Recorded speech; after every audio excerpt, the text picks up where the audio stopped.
Welcome to another edition of Time Out Over Time on the Time Out Over Time YouTube network. You'll have to excuse my voice. Uh, I've got this smudge, whatever it is, going around right now, but I'll do the best I can. Uh, as we got a busy week coming up. We've got free agency, which begins tomorrow, the NFL. And now that Chris Jones has signed this very lucrative contract, and you knew more than likely he would. He's going back to the Chiefs. Good for him. He hit the jackpot.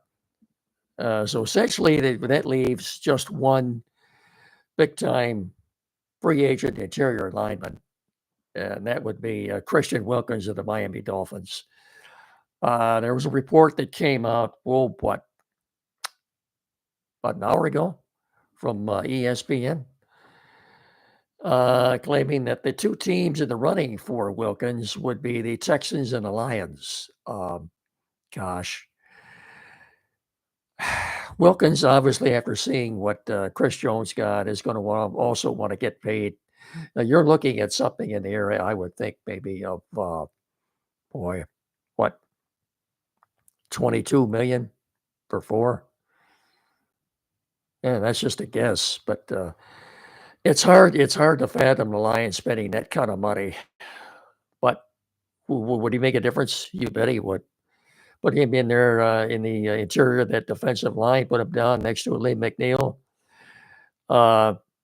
He's only 28. This guy's a good player. He had, 9 sacks last year? He was only one of, I believe, 4 defensive tackle to have 9 or more sacks, including Chris Jones. He's a good player. Would I like to see the Lions get him? Yes. But there's also been a lot of talk about the Lions are in the running to obtain L'Jarius Sneed, the good cornerback. I wouldn't know if I'd call him elite or not, from the Kansas City Chiefs. The Chiefs did a tag and trade with him. In other words, they put the franchise tag on him, but told him he was free to go out and make a deal on his own. What would it take for the Lions to get him? I would think, boy, you'd have to give up that first overall pick, which would be number 29. Then you have to pay him for this year. And that would be, what is the franchise tag on that? 19.5 million. Boy, then you'd have to sign a contract with him, an extension. That's a lot of money. This is just, it's very out of character for Brad Holmes to do something like this. But would he make a difference? Absolutely, he would. In fact, you can argue, had he been with the Lions last year, they probably would have won the Super Bowl. At least they would have got there anyway. So it all starts tomorrow. That is the one player. I'm talking about L'Jarius Sneed. I would do that, and I've heard several other people that I respect say they do that deal too. It seems like a lot to give up, but boy, he sure would help. When you look at the Lions playing the Bears twice a year, and they've got to cover DJ Moore and possibly now Marvin Harrison Jr. on the same team. The Vikings with Jefferson and Addison and Hawkinson, you need a number 1 cover quarter guy. And I think this guy would, boy, he'd be a blessing. He'd be just what the doctor ordered. But it's easy to spend money when it's not yours, I guess, right? So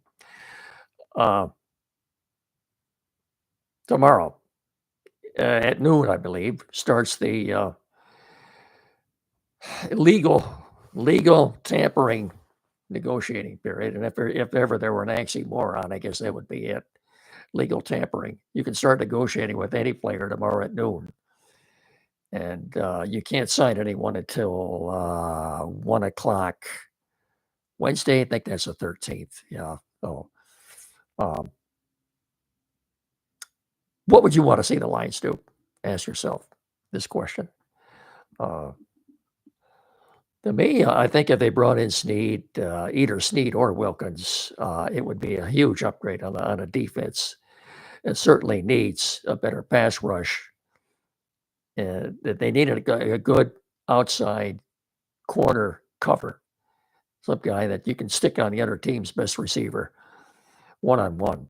So, if the Lions do something, be it in the next 72 hours, if I have a voice, I'll come on and do something, and we'll talk about it. So much for the Lions. The Red Wings, that's not good.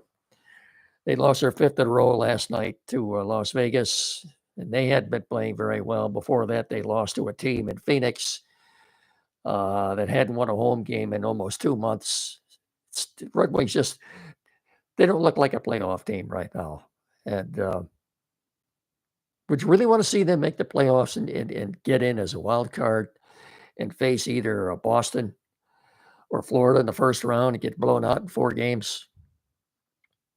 I don't think I would. No. If they don't make the playoffs, they'll be in the lottery again. And that's another thing. They haven't had a lot of luck in the lottery. A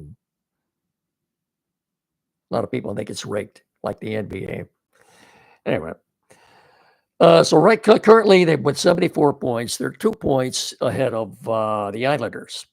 And the Islanders have 2 games in hand. They play tonight in Anaheim. They play tomorrow night in LA. So it could be Tuesday morning if they get at least 1 point, or 3 points in the next 2 games.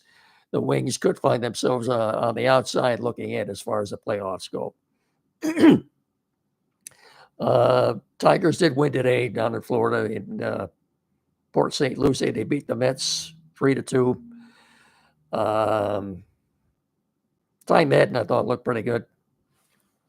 One of the Tigers' top pitching prospects. Pitched a couple of innings. I thought he did pretty well. Wilmer Flores is another guy who pitched well. Keep an eye on him. He's a big kid. His brother played for the Mets. His name was also Wilmer. You go figure that one out.